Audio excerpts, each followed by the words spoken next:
Hi friends, അസ്സലാമു അലൈക്കും. എല്ലാവർക്കും നമ്മുടെ യൂട്യൂബ് ചാനലിലേക്ക് സ്വാഗതം. ഇന്ന് നമ്മൾ ചെയ്യാൻ പോകുന്ന ഒരു അടിപൊളി ഹെയർ ബാൻഡാണ്. അതിനുവേണ്ടി ഇവിടെ 3 തരം ബീഡ്സാണ് നമ്മൾ എടുത്തിട്ടുള്ളത്. അതുപോലെ കുന്തൻ സ്റ്റോണും എടുത്തിട്ടുണ്ട്. ഒരു പീക്കോ കളർ ബീഡ്, അതുപോലെ തന്നെ ബ്ലൂ കളർ, പിങ്ക് കളർ, ഈ 3 തരം ബീഡ്സാണ് എടുത്തിട്ടുള്ളത്. കുന്തൻ സ്റ്റോൺ ചെറിയതാണ്, ഓവൽ ഷേപ്പിലുള്ള സ്റ്റോണാണ്. ഗിയർ വയർ ഒരു 1/2 മീറ്റർ നീളത്തിൽ ഗിയർ വയർ, 5 mm തിക്നെസ്സിലുള്ള ഗിയർ വയറാണ്. ഇവിടെ നമ്മൾ മിക്സ് ചെയ്തിട്ടാണ് കോർക്കുന്നത്. അതിനുവേണ്ടി ഫസ്റ്റ് ഞാൻ ഇവിടെ എടുത്തിട്ടുള്ളത് പീക്കോ കളറ് ബീഡാണ്. അതിനുശേഷം ഒരു ബ്ലൂ, പിങ്ക്, അങ്ങനെ വീണ്ടും അതുപോലെ റിപ്പീറ്റ് ചെയ്ത് വന്നിട്ടുണ്ട്. നിങ്ങൾക്ക് ഇഷ്ടമുള്ള തരത്തിലുള്ള ബീഡുകൾ എടുക്കാം, മിക്സ് ചെയ്തും അല്ലാതെയും എടുക്കാം. ഇവിടെ ഞാൻ 7 മുത്തുകളാണ് ഉപയോഗിച്ചിട്ടുള്ളത്. ഇതുപോലെ നമ്മൾ കിയാരക്കൊക്കെ മുമ്പ് ചെയ്തതുപോലെ ചെയ്യാണ് വേണ്ടത്. ഇതിനെ ഒന്ന് ലോക്ക് ചെയ്യാണ് വേണ്ടത്. 2 തവണ ഒന്ന് ട്വിസ്റ്റ് ചെയ്താൽ മാത്രം മതി. അതിനുശേഷം നമുക്ക് അതിൻ്റെ സെൻറ്ററിൽ കുന്തൻ സ്റ്റോൺ ഫിറ്റ് ചെയ്യാൻ വേണ്ടിയിട്ട് നമ്മളിവിടെ ചെയ്യുന്നത്, ഏറ്റവും അവസാനം കോർത്ത് ആ ബീഡിൻ്റെ ഉള്ളിലൂടെ ഒന്ന് കയറ്റിയെടുക്കുകയാണ് വേണ്ടത്. ഇതുപോലെ കയറ്റിയെടുത്തിട്ട് നമുക്ക് കുന്തൻ സ്റ്റോൺ ഒന്ന് കോർത്തെടുക്കാം. ഇതിങ്ങനെ കോർത്തെടുത്തതിന് ശേഷം കുന്തൻ സ്റ്റോണിൻ്റെ 2 വശങ്ങളിലായിട്ട് ഹോളുണ്ട്. അതുകൊണ്ട് സുഖമായിട്ട് അവിടെ ഫിറ്റായി നിന്നോളും, ഇളകി പോകുന്നില്ല. പിന്നീട് മറുവശം കോർക്കാൻ വേണ്ടിയിട്ട് അവിടെയും അവസാനത്തെ ബീഡിൻ്റെ ഉള്ളിലൂടെ ഒന്ന് കയറ്റിയെടുക്കുക.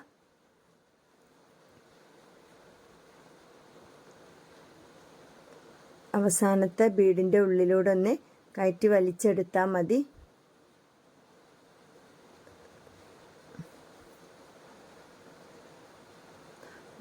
നമ്മളിതുപോലെ വലിച്ചെടുത്തിട്ടുണ്ട്. മുകളിലും ഇതുപോലെ തന്നെ വീണ്ടും നമ്മൾ എന്ത് ചെയ്യുന്നത്, കുന്തൻ സ്റ്റോണിൻ്റെ ഹോളിലൂടെ ഒന്ന് കയറ്റി കൊടുക്കുകയാണ് വേണ്ടത്.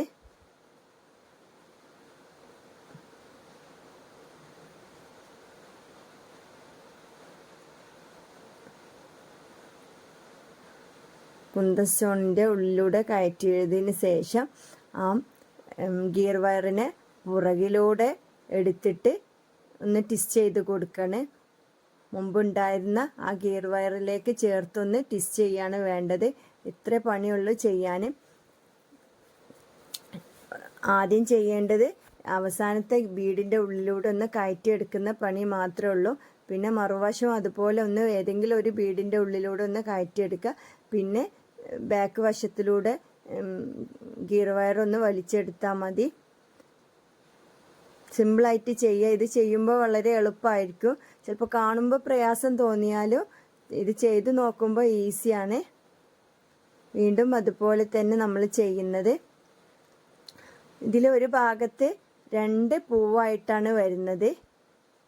അങ്ങനെ മൊത്തം ഒരു സൈഡിൽ 4 പൂക്കൾ വരുന്നുണ്ട്. അതുപോലെ തന്നെ ഹെയർ ബാൻഡിൻ്റെ മറുവശത്തും ഇതുപോലെ 4 പൂക്കൾ വരുന്ന രീതിയിലാണ് ചെയ്യുന്നത്.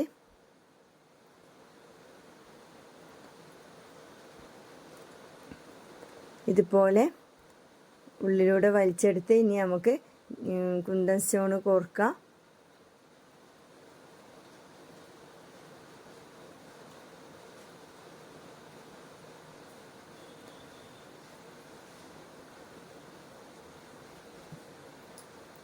മറുവശത്തും ബീഡിൻ്റെ ഉള്ളിലൂടെ ഒന്ന് കയറ്റിയതിന് ശേഷം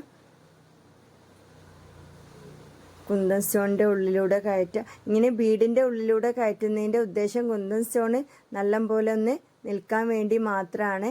നമ്മൾ ഗിയർ വയർ മുകളിലോട്ട് എത്തണം. അത് ഫ്രണ്ടിലൂടെ കൊണ്ടുപോകുമ്പോഴും ബാക്കിലൂടെ കൊണ്ടുപോകുമ്പോഴും ബോറായിരിക്കും. അപ്പോൾ അതിനേലും നല്ലത് നമുക്ക് ബീഡിൻ്റെ ഉള്ളിലൂടെ എടുക്കുന്നതാണ്. അപ്പോൾ അത് ആ ഗിയർ വയറിനെ കാണുകയുമില്ല, നല്ല സ്ട്രോങ് ആയി നിന്നോളും ചെയ്യും. ഇതുപോലെ 4 ഫ്ലവർ ഉണ്ടാക്കിയിട്ടുണ്ട്. മറുവശത്തും 4 ഫ്ലവർ ഉണ്ടാക്കിയിട്ടുണ്ട്. എന്നിട്ട് രണ്ടും കൂടി തമ്മിലൊന്ന് ജോയിൻ്റ് ചെയ്തിട്ടുണ്ട്. ഇതുപോലെ നമ്മൾ ചെറിയൊരു കുഞ്ഞ് ഫ്ലവർ എടുത്തിട്ട് ആ ഫ്ലവറിൻ്റെ ഉള്ളിലൂടെ ഒന്ന് ഗിയർ വയർ കനം കുറഞ്ഞ ഗിയർ വയർ കയറ്റിയിട്ടുണ്ട്. എന്നിട്ടൊന്ന് ഇതിനോട് ചേർത്ത് കെട്ടിയിട്ടുണ്ട്. അതിനുശേഷം ഗ്ലൂ തേച്ചതിന് ശേഷം ബോമിലേക്ക് നമ്മൾ അതിനൊന്ന് ഫിറ്റ് ചെയ്യാണ്. ഇവിടെയും നമ്മൾ ഗിയർ വയർ ഉപയോഗിക്കുന്നുണ്ട്. അത്രയും സ്ട്രോങ് ആയി നിൽക്കട്ടെ എന്നുള്ള ഉദ്ദേശം കൊണ്ട് മാത്രമാണ് ഇങ്ങനെയൊക്കെ ചെയ്യുന്നത്. ഗ്ലൂവും തേച്ചിട്ടുണ്ട്, അതുപോലെ തന്നെ നമ്മൾ ഗിയർ വയർ കൊണ്ട് ചുറ്റുകയും ചെയ്തിട്ടുണ്ട്. ഇത് ഇങ്ങനെ പോരാതിരിക്കാൻ വേണ്ടിയിട്ടാണ് ഇങ്ങനെ ചെയ്യുന്നത്. ഇത്രയും സ്ട്രോങ് ആയിക്കോട്ടെ എന്ന് വെച്ചിട്ടാണ് ചെയ്യുന്നത്. ഇനി നമുക്ക് ഒരു ഡിസൈനും കൂടി, ഇതിങ്ങനെ പ്ലെയിൻ ആയ രീതിയിലും നമുക്ക് ഉപയോഗിച്ചാലും ഭംഗിയാണ്. ഞാനിവിടെ എക്സ്ട്രാ ആ ബോമലൊരു വർക്കും കൂടി ചെയ്യുന്നുണ്ട്. അതിനുവേണ്ടി നമ്മൾ എടുത്തിട്ടുള്ള വയറാണിത്. മാലയൊക്കെ ഉണ്ടാക്കുന്നൊരു ത്രെഡാണ്, ഗോൾഡൻ കളർ ത്രെഡ്, നല്ല കട്ടിയുള്ളൊരു ത്രെഡാണ്.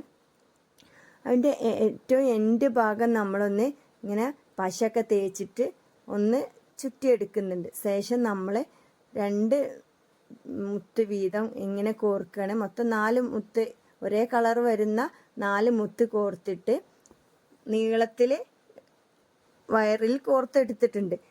ഇതാണ് എളുപ്പം. ഓരോ മുത്ത് കോർക്കുന്നതിനേക്കാളും നല്ലത് നീളത്തിൽ ഇങ്ങനെ കോർത്തെടുത്ത് ഇങ്ങനെ ചുറ്റിയെടുക്കുന്നതാണ്. പിന്നീട് പശ തേക്കേണ്ട ആവശ്യമൊന്നുമില്ല, നല്ല സ്ട്രോങ് ആയി നിന്നോളൂ. അവസാനം ഇവിടെ ഞാനൊന്ന് കെട്ടിട്ട് കൊടുത്തിട്ടുണ്ട്. പ്ലെയർ ഉപയോഗിച്ച് നല്ല വലിച്ചു കൊടുത്താൽ മതി. മറ്റേ സൈഡും അതുപോലെ തന്നെ തുടക്കത്തിൽ പശ തേച്ചിട്ടൊന്ന് ചുറ്റിയെടുക്കുക. 2-3 വട്ടം ഒന്ന് ലോക്ക് ചെയ്യണം, എന്നാലേ സ്ട്രോങ് ആയി നിൽക്കുള്ളൂ. പിന്നെ നമുക്കത് കോർക്കാൻ തുടങ്ങാം. മുമ്പ് ചെയ്ത പോലെ തന്നെ 4 ബീഡ് ഇട്ടിട്ടാണ് ചെയ്തിട്ടുള്ളത്. അവസാനം കെട്ടിയിടുക. ഇതാണ് ഇതിൻ്റെ ഫൈനൽ ലുക്ക്. നല്ല ഭംഗിയുണ്ട് കാണാൻ. എല്ലാവരും ഒന്ന് ട്രൈ ചെയ്ത് നോക്കുക. വീഡിയോ ഇഷ്ടപ്പെട്ട് കഴിഞ്ഞാൽ എല്ലാവരും ഒന്ന് ചാനൽ സബ്സ്ക്രൈബ് ചെയ്യുക, ലൈക്ക് ചെയ്യുക, ഷെയർ ചെയ്യുക. Okay, thank you.